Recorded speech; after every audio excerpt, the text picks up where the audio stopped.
The revolt of 1857। 1757 में battle of Plassey के बाद ब्रिटिश ने नॉर्दर्न इंडिया में अपना पहला कदम रखा पावर हासिल करने के लिए, और 1857 में एक मेजर रिवॉल्ट हुआ जो कि 1757 के बाद आए कॉलोनियल रूल के कैरेक्टर और पॉलिसीज का नतीजा था। इसके बाद ब्रिटिश ने इंडिया को रूल करने की अपनी पॉलिसी में कुछ नोटवर्दी बदलाव किए। Simmering discontent. ब्रिटिश के एक्सपेंशनिस्ट पॉलिसीज, इकोनॉमिक एक्सप्लॉयटेशन और एडमिनिस्ट्रेटिव इनोवेशंस का क्यूमुलेटिव इफेक्ट सालों तक सभी पर पड़ा। इंडियन स्टेट्स के rulers, sepoys, zamindars, peasants, traders, artisans, pandits, maulvis, सबकी पोजीशन खराब हो गई थी। ये सिमरिंग डिस्कंटेंट 1857 में एक वायलेंट स्टॉर्म की तरह फूटा जिसने इंडिया में ब्रिटिश एम्पायर की जड़ें हिला दी। लेकिन 1757 से 1857 तक का समय भी शांत नहीं था। इस दौरान कई स्पोरैडिक पॉपुलर आउटबर्स्ट्स हुए। Religio political violence, tribal movements, peasant uprisings, agrarian riots और civil rebellions. Revenue demand famine के दौरान भी बढ़ जाती थी जिससे लोगों में गुस्सा था। कई बार लोकल मनी लैंडर्स के खिलाफ शुरू होने वाली मूवमेंट्स कंपनी रूल के खिलाफ रिबेलियन में बदल जाती थी क्योंकि मनी लैंडर्स को पुलिस का सपोर्ट मिलता था। ब्रिटिश इंटरफेरेंस नेटिव, रिलीजियस और ट्रेडिशनल कस्टम्स में भी रिजेंटमेंट का कारण बनी और कई रिबेलियंस हुए। ईस्ट इंडिया कंपनी के रूल के इनिशियल फेज से ही अलग अलग रीजन्स में अलग अलग कारणों से रिबेलियंस और अपराइजिंग्स होती रहीं। कुछ मूवमेंट्स तो 1857 के बाद भी चली। साउथ, ईस्ट, वेस्ट और नॉर्थ ईस्ट रीजन्स में मेजर रिवॉल्ट्स हुए जिसे कंपनी ने ब्रूटल तरीके से सप्रेस किया। प्रीवियस चैप्टर में इन अपराइजिंग्स का जिक्र किया गया था। The 1857 revolt, the major causes. 1857 के रिवॉल्ट के कारण पहले के अपराइजिंग्स की तरह ही हर एस्पेक्ट से उभरे, सोशो कल्चरल, इकोनॉमिक और पॉलिटिकल। हर सेक्शन और क्लास के इंडियन लोगों के डेली लाइफ से ये रिलेटेड थे। नीचे इन कॉजेस का जिक्र किया गया है। Economic causes. East India company की कॉलोनियल पॉलिसीज ने इंडियन सोसाइटी के ट्रेडिशनल इकोनॉमिक स्ट्रक्चर को बर्बाद कर दिया। पेजेंट्री कभी भी नए और हाईली अनपॉपुलर रेवेन्यू सेटलमेंट के बोझ से उभर नहीं पाई। हेवी टैक्सेशन के कारण पेजेंट्स को मनी लेंडर्स या ट्रेडर्स से उधार लेना पड़ता था, वो भी बहुत ही यूजुरियस रेट्स पर। जब रीपेमेंट नहीं होती थी तो ये मनी लेंडर्स उनको उनकी लैंड से निकाल देते थे। यही मनी लेंडर्स और ट्रेडर्स नए जमींदार बन गए और लैंडलेस पेजेंट्री और रूरल इंडेटेडनेस आज भी इंडियन सोसाइटी को परेशान करते हैं। पुराना जमींदारी सिस्टम टूट गया। ब्रिटिश रूल आर्टिजन्स और हैंडीक्राफ्ट वर्कर्स के लिए भी दुखद था। इंडियन स्टेट्स का एनेक्सेशन होने से उनके लिए सबसे बड़ा पैटर्नेज का सोर्स नेटिव रूलर्स और नोबल्स चला गया। ये अब आर्टिजन्स को पैटर्नेज अफोर्ड नहीं कर सकते थे। इसके अलावा ब्रिटिश पॉलिसी ने इंडियन हैंडीक्राफ्ट्स को डिस्करेज किया और ब्रिटिश गुड्स को प्रमोट किया। हाईली स्किल्ड इंडियन क्राफ्ट्समैन को नए काम ढूंढने पड़े जो मार्केट में मौजूद ही नहीं थे क्योंकि इंडियन हैंडीक्राफ्ट इंडस्ट्री के डिस्ट्रक्शन के साथ मॉडर्न इंडस्ट्री का डेवलपमेंट नहीं हुआ। इंडियन ट्रेड और मर्केंटाइल क्लास को भी जानबूझकर क्रिपल किया गया। इंडियन मेड गुड्स पर हाई टैरिफ ड्यूटीज लगाई गई जबकि ब्रिटिश गुड्स पर लो टैरिफ्स थे, जिससे ब्रिटिश गुड्स को इंडिया में आने का बूस्ट मिला। 19वीं सेंचुरी के मध्य तक इंडियन कॉटन और सिल्क टेक्सटाइल्स का एक्सपोर्ट लगभग खत्म हो गया। ये फ्री ट्रेड एक तरफा था और प्रोटेक्टिव ड्यूटीज के लिए ब्रिटिश का रिफ्यूजल ने इंडियन मैन्युफैक्चर को मार दिया। ट्रेडिशनल लैंडेड एरिस्टोक्रेसी यानी जमींदार्स भी ब्रिटिश रूल से परेशान थे। एडमिनिस्ट्रेशन कुओ वारंटो का यूज करके उनकी लैंड राइट्स छीन लेता था। इससे विलेजेस में उनका स्टेटस गिर गया। अवध, जो कि रिवॉल्ट का स्टॉर्म सेंटर था, वहां 21,000 तालुकदार्स की एस्टेट्स कन्फिस्केट कर ली गई। वो लोग अचानक इनकम के बिना रह गए, ना काम कर सकते थे, ना भीख मांग सकते थे और गरीबी में जीने को मजबूर हो गए। इन डिस्पोजेस तालुकदार ने सिपॉय रिवॉल्ट को एक अपॉर्चुनिटी माना ब्रिटिश के खिलाफ लड़ने के लिए और अपनी प्रॉपर्टीज वापस लेने के लिए। इंडियन इंडस्ट्री के खत्म होने से सब लोगों का बोझ एग्रीकल्चर पर आ गया और जमीन सबको संभाल नहीं सकती थी। ये लॉपसाइडेड डेवलपमेंट ने देश को पॉपुलराइजेशन की तरफ ढकेल दिया। Political causes. The east India company की लालची पॉलिसी ऑफ एग्रैंडाइजमेंट, जिसमें उन्होंने किए वादे और प्रोमिसेस भी तोड़ दिए, उसने कंपनी के लिए नफरत और उसकी पॉलिटिकल प्रेस्टीज के लिए नुकसान लाया।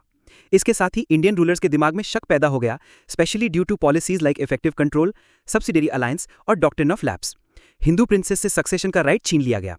मुगल्स को भी नीचा दिखाया गया जब प्रिंस फकीरुद्दीन की डेथ के बाद, जिसकी सक्सेशन कंडीशनली लॉर्ड डलहौजी ने रिकॉग्नाइज की थी, तो लॉर्ड कैनिंग ने अनाउंस किया कि अगला प्रिंस जब सक्सेशन करेगा तो उसे रीगल टाइटल और एंसेस्ट्रल मुगल पैलेसेस भी छोड़ने होंगे। साथ ही जो पहले से फकीरुद्दीन ने अग्री किया था वो भी फॉलो करना होगा।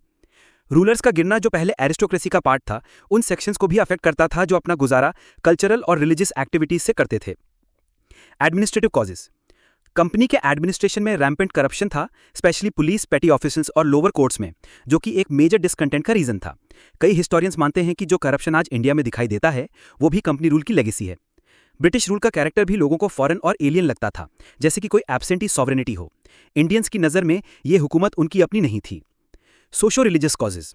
ब्रिटिश एडमिनिस्ट्रेटर्स का एटीट्यूड रेशियल ओवरटोन से भरा हुआ था और उनमें एक सुपीरियरिटी कॉम्प्लेक्स था नेटिव इंडियन पॉपुलेशन की तरफ।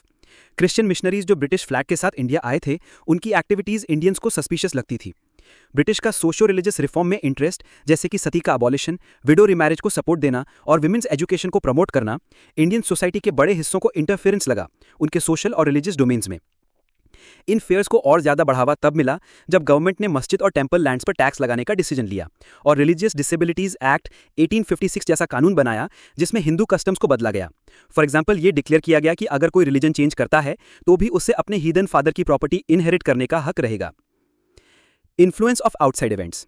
1857 का रिवॉल्ट कुछ ऐसे आउटसाइड इवेंट्स के दौरान हुआ जहां ब्रिटिश को बड़े लॉसेस का सामना करना पड़ा। First Afghan war 1838 to 1842, Punjab wars 1845 to 1849 और क्रीमियन वॉर्स 1854 टू 56। इन सबका साइकोलॉजिकल इंपैक्ट भी हुआ। इंडियंस को लगा कि ब्रिटिश इतने पावरफुल नहीं है जितने दिखते हैं और उन्हें हराया जा सकता है। Discontent among sepoys. कंपनी की आर्मी और कैंटोनमेंट्स में सर्विस कंडीशंस सिपॉइज के रिलीजियस बिलीव्स के अगेंस्ट जाने लगी थी। कास्ट और सेक्टेरियन मार्क्स पर रिस्ट्रिक्शन लग गई थी।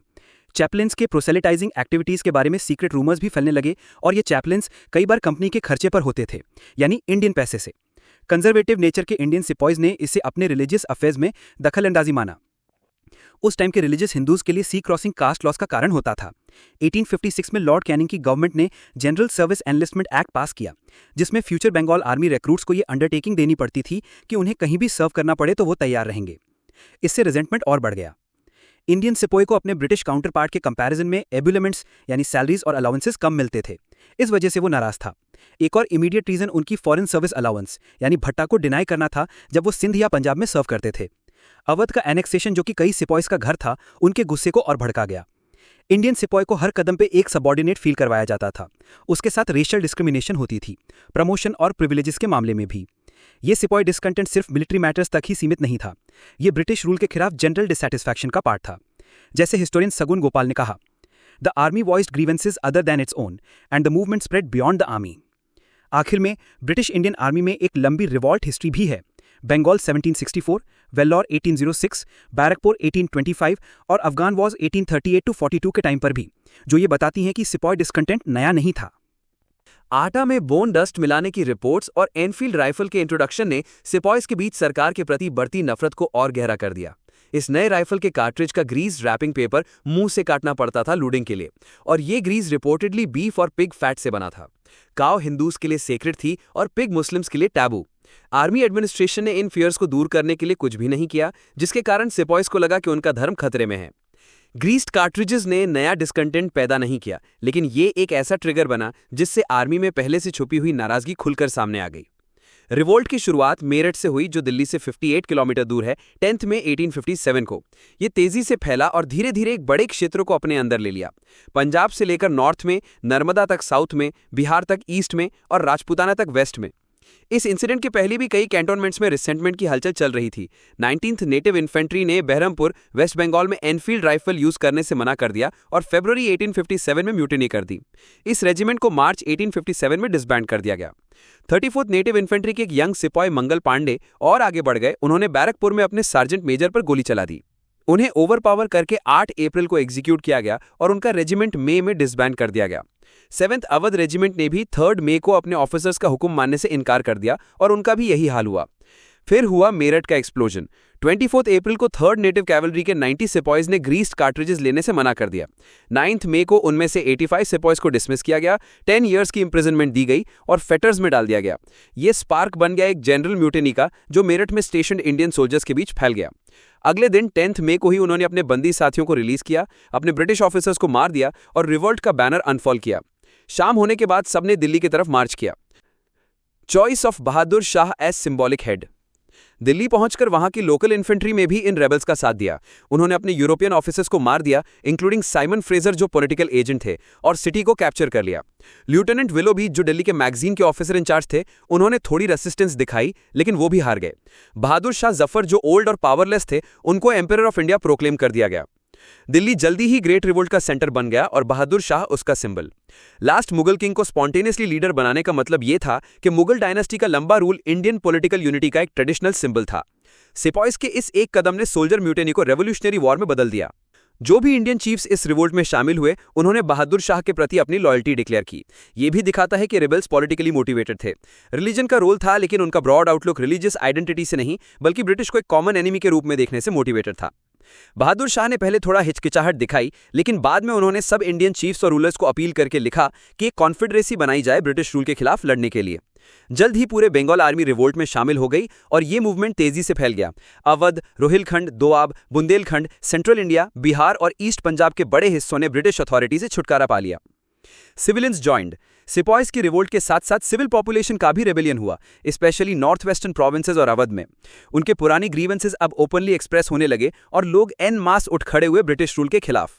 ये रिवोल्ट तभी तक पावरफुल नहीं होता अगर उसमें pageants, artisans, shopkeepers, day labourers, zamindars, religious mendicants, priests और सिविल सर्वेंट्स जैसे सभी लोगों ने हिस्सा ना लिया होता। इन सब के पार्टिसिपेशन ने इस रिवोल्ट को एक पॉपुलर रिवोल्ट बना दिया। पेजेंट्स और पेटी जमींदार्स ने अपने गुस्से का इजहार करते हुए मनी लेंडर्स और जमींदार्स को टारगेट किया, जिन्होंने उनकी लैंड छीन ली थी। उन्होंने मनी लेंडर्स के अकाउंट बुक्स और डेट रिकॉर्ड्स का जला दिया। ब्रिटिश रूल के लॉ कोर्ट्स, रेवेन्यू ऑफिसेज यानी तहसील, रेवेन्यू रिकॉर्ड्स और पुलिस स्टेशंस भी उनका गुस्सा झेलने लगे। एक एस्टिमेट के मुताबिक अवध में जो लगभग 1,50,000 लोग ब्रिटिश के खिलाफ लड़ते हुए मरे, उनमें से 1 लाख से ज्यादा सिविलियंस थे। दिल्ली के रेबल्स द्वारा कैप्चर होने के 1 महीने के अंदर रिवोल्ट देश के अलग अलग हिस्सों में फैल चुका था। Storm centres and leaders of the revolt. Delhi में लीडरशिप नॉमिनल और सिंबॉलिक तौर पर मुगल एम्परर बहादुर शाह जफर के पास थी, लेकिन असली कमांड जनरल बख्त खान के अंडर एक कोर्ट ऑफ सोल्जर्स के पास थी। बख्त खान बरेली के ट्रूप्स के साथ रिवोल्ट लीड कर रहे थे और उन्हें दिल्ली लेकर आए थे। इस कोर्ट में टोटल 10 मेंबर्स थे, 6 आर्मी से और 4 सिविल डिपार्टमेंट से। ये कोर्ट एम्परर के नाम पर स्टेट के अफेयर्स कंडक्ट करता था। लेकिन बहादुर शाह जफर की वीक पर्सनैलिटी, ओल्ड एज और लीडरशिप क्वालिटीज की कमी ने रिवोल्ट के नर्व सेंटर में पॉलिटिकल वीकनेस पैदा की, जिसका नुकसान बहुत ज्यादा हुआ। कानपुर में लीडरशिप का नेचुरल चॉइस नाना साहिब थे, जो लास्ट पेशवा बाजीराव II के अडॉप्टेड सन थे। ब्रिटिश ने उनको फैमिली टाइटल देने से इनकार कर दिया था और उन्हें पूना से बाहर कर दिया गया था। नाना साहिब कानपुर के पास रह रहे थे। उन्होंने इंग्लिश को कानपुर से निकाल दिया, खुद को पेशवा घोषित कर दिया, बहादुर शाह को एम्परर ऑफ इंडिया मान लिया और खुद को उनका गवर्नर डिक्लेयर कर दिया। सर ह्यूग व्हीलर जो स्टेशन के कमांडर थे, उन्होंने 27 जून 1857 को सरेंडर किया और उसी दिन मार दिए गए। लखनऊ में 4 जून 1857 को रेबेलियन हुआ और यहां लीडरशिप ली बेगम हजरत महल ने। अवध के डिपोज नवाब के प्रति पब्लिक सिंपैथी बहुत ज्यादा थी। उनके बेटे बिरजिस कादिर को नवाब डिक्लेयर कर दिया गया और एक रेगुलर एडमिनिस्ट्रेशन बनाई गई, जिसमें हिंदूज और मुस्लिम्स को इक्वली ऑफिसेज दिए गए। हेनरी लॉरेंस ब्रिटिश रेसिडेंट, कई यूरोपियन इनहैबिटेंट्स और कुछ लॉर्ड सिपॉयज ने रेसिडेंसी में शेल्टर लिया। रिबल्स ने रेसिडेंसी को घेर लिया और सीज के दौरान सर हेनरी की मौत हो गई। ब्रिगेडियर इंग्लिस ने कमांड संभाला और भारी मुश्किलों के बावजूद टिके रहे। सर हेनरी हैवलॉक और सर आउटरम की पहली कोशिश लखनऊ को वापस लेने की फेल रही। बाद में सर कॉलिन कैंपबेल, नए कमांडर इन चीफ, ने गोरखा रेजिमेंट्स की मदद से यूरोपियंस को इवैक्यूएट किया। मार्च 1858 में ब्रिटिश ने लखनऊ वापस ले लिया, लेकिन गुरिल्ला एक्टिविटी सितंबर तक चली। बरेली में लीडरशिप मिली खान बहादुर को, जो रोहिलखंड के फॉर्मर रूलर के डिसेंडेंट थे। ब्रिटिश के दिए हुए पेंशन से वो खुश नहीं थे, इसलिए उन्होंने 40,000 सोल्जर्स की आर्मी तैयार की और ब्रिटिश के खिलाफ टफ रेसिस्टेंस दिया। बिहार में रिवॉल्ट लीड किया कुंवर सिंह ने, जो जगदीशपुर के जमींदार थे। 70 के एज में भी उन्होंने ब्रिटिश के खिलाफ हिस्सा लिया, क्योंकि उनसे उनकी एस्टेट छीन ली गई थी। जब सिपॉइज दीनापुर से आरा पहुंचे तो उन्होंने बिना हिचकिचाहट उनका साथ दे दिया। फैजाबाद। मौलवी अहमदुल्ला फैजाबाद से एक और आउटस्टैंडिंग लीडर थे। मद्रास के नेटिव थे, लेकिन नॉर्थ में फैजाबाद आकर उन्होंने ब्रिटिश के खिलाफ कड़क लड़ाई की। जब अवध में मई 1857 में रिवॉल्ट हुआ, तब वो एक एक्नॉलेज लीडर के रूप में उभरे। झांसी।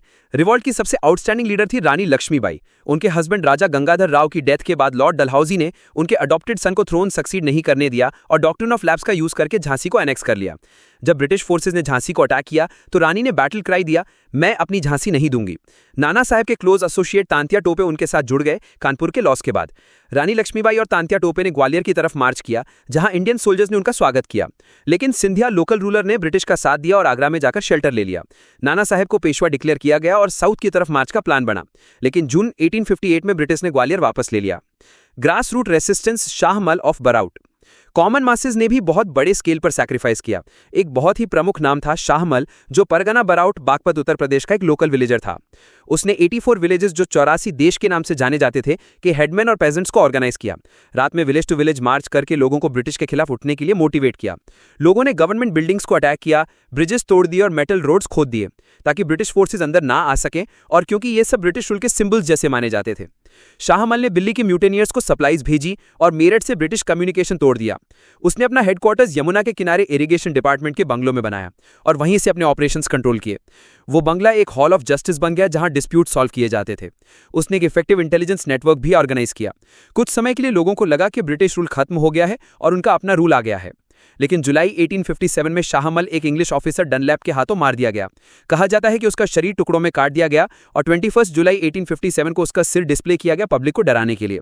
लेकिन उसके बाद भी रेबल्स ने 1 साल तक संघर्ष जारी रखा। आखिरकार रिवॉल्ट ऑफ 1857 को ब्रिटिश ने सप्रेस कर दिया।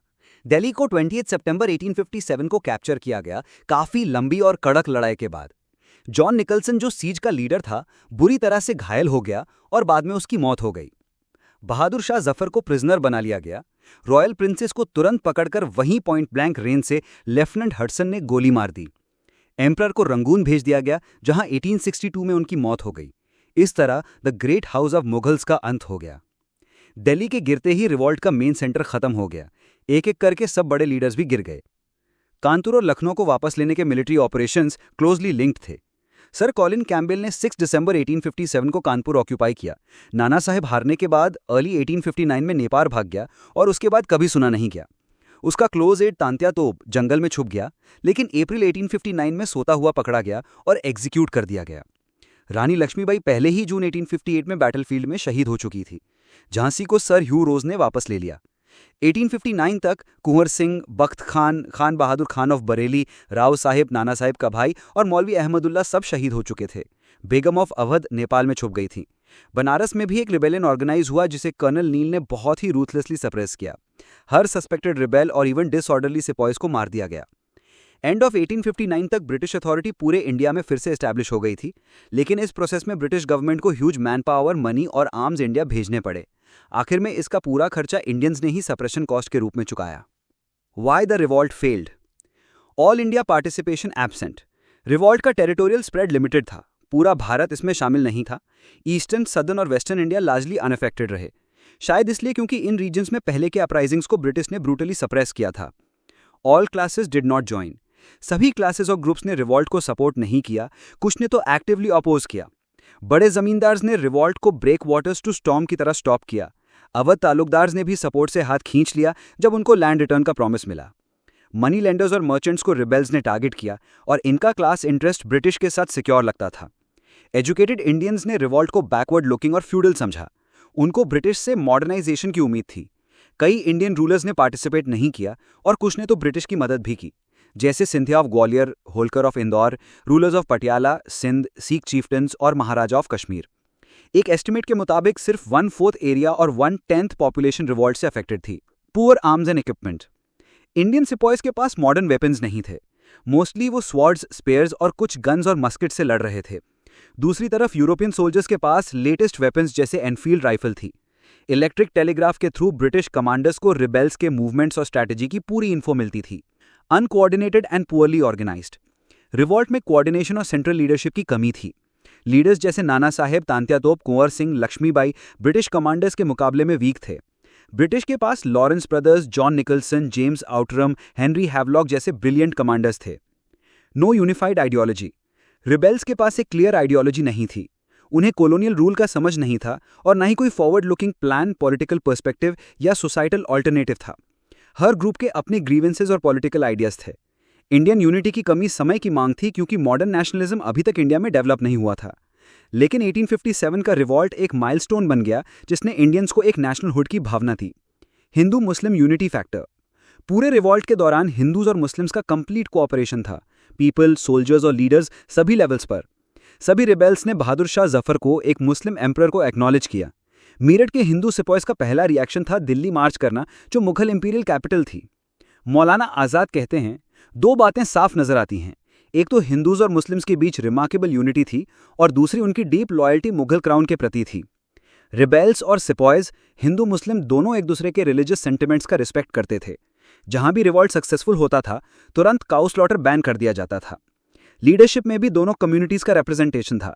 नाना साहेब के साथ अजीमुल्ला एक मुस्लिम पॉलिटिकल प्रोपेगेंडिस्ट थे और रानी लक्ष्मीबाई के साथ में अफगान सोल्जर्स थे। इसीलिए 1857 के इवेंट्स क्लियरली दिखाते हैं कि इंडिया की पॉलिटिक्स और जनता उस समय तक कम्युनल या सेक्टेरियन नहीं थी। Nature of the revolt. 1857 revolt के नेचर को लेकर स्कॉलर्स के व्यूज काफी अलग अलग हैं। कुछ ब्रिटिश हिस्टोरियंस जैसे सर जॉन सीली ने इसे सिर्फ एक wholly unpatriotic and selfish sepoy mutiny कहा, जिसमें ना कोई नेटिव लीडरशिप थी ना ही पॉपुलर सपोर्ट। लेकिन यह तस्वीर पूरी तरह सही नहीं है, क्योंकि इस रिवॉल्ट में सिर्फ सिपॉयज नहीं बल्कि काफी सेक्शंस ऑफ सिविलियन पॉपुलेशन भी शामिल हुए थे। सिपॉय डिसकंटेंट सिर्फ एक वजह थी इस बड़ी उथल पुथल की, मिलिट्री आउटब्रेक या पॉपुलर अपराइजिंग। डॉक्टर के दत्ता के अकॉर्डिंग ये रिवॉल्ट मेनली एक मिलिट्री आउटब्रेक था, जिसका फायदा कुछ डिसकंटेंटेड प्रिंसेस और लैंडलॉर्ड्स ने उठाया, जिनके इंटरेस्ट्स नए पॉलिटिकल ऑर्डर से हर्ट हुए थे। इसी वजह से कुछ रीजन्स में ये पॉपुलर अपराइजिंग भी लगा। उनका कहना था कि यह revolt all India in character नहीं था, बल्कि लोकलाइज्ड, रिस्ट्रिक्टेड और पुअरली ऑर्गेनाइज था। इसमें कोहेजन और यूनिटी ऑफ पर्पस भी मिसिंग थी। First war of independence. 20th century के शुरुआत में इस रिवॉल्ट को एक नए नजरिए से देखा गया।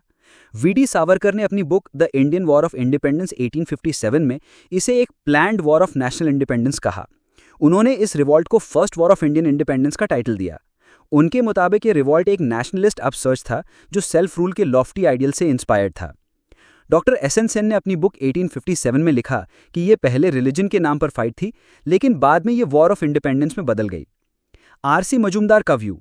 लेकिन डॉक्टर आरसी मजूमदार इसे ना तो पहला ना नेशनल और ना ही वॉर ऑफ इंडिपेंडेंस मानते हैं, क्योंकि काफी हिस्सा रिवॉल्ट से अनअफेक्टेड था और बहुत सारी जनता इसमें शामिल ही नहीं थी। Marxist interpretation. कुछ मार्क्सिस्ट हिस्टोरियंस कहते हैं कि यह रिवॉल्ट एक सोल्जर पेजेंट डेमोक्रेटिक कंबाइन था जो फॉरेन और फ्यूडल बॉन्डेज के खिलाफ लड़ा।